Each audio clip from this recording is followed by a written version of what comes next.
Hi guys, welcome to my YouTube channel. I'm Helena and today's video is on introduction to headstand.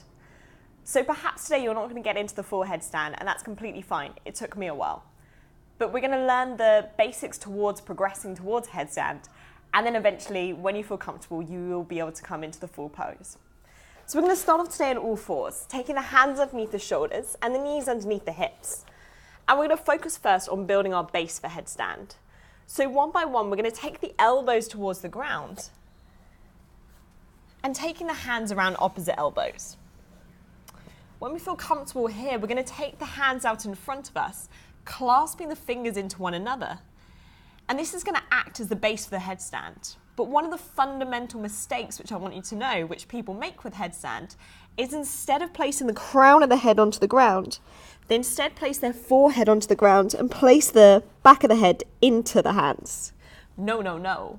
So what I really want you to focus on here is placing the whole crown of the head into the ground and instead just using the backs of the hands as a support around the head. And coming into this position here, and this might be where you stay at today. And if so, we're really going to focus on pushing the forearms into the ground. And instead of all the pressure being in the head, we should have about 80% of the pressure in the forearms and about 20% in the head.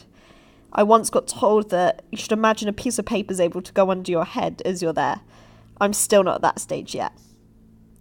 When we're ready here and when we feel comfortable, we're going to lift up with the hips towards the ceiling as if we're coming into a downward facing dog.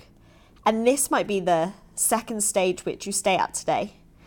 If we still feel comfortable here, we're going to walk the feet in one by one, getting them as close in towards the body and getting the pelvis over the shoulders.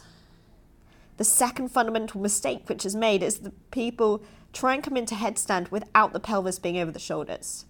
So perhaps just focusing here today, taking a few deep breaths here. Taking your time, coming out of the pose for a few moments if that feels good and feels right. And then coming back at it, again, remembering the base, taking hands around the shoulders, taking them in front of you, clasping the hands together but releasing the thumbs, taking the crown of the head to the ground, using the backs of the hands around the head, lifting the hips up towards the ceiling, perhaps taking the feet in towards the body, bending the knees a little if we need to, before drawing one knee at a time in towards the chest. This might be the stage we're at today, but if we do want to come into full headstand, lifting the toes towards the ceiling, perhaps pointing the toes, aiming to get that straight spine, maybe having someone spot you here, and check your alignment. Taking 8 or 10 breaths here, and when we feel ready to come out, we're going to draw one knee at a time in towards the body, really using the abdominals to engage here. Once we come back into this position we started in, taking one foot to the ground at a time, releasing the knees to the ground and taking the arms out in front of us, coming into a child's pose. To decompress any pressure, any tension we may have built up by practicing headstand today. Taking 8 or so breaths here and remembering wherever we're at today is still great, we're still progressing, and rather than focusing on getting into headstand, instead focusing on what's the next step that's going to get me there. So thanks very much for watching today's video.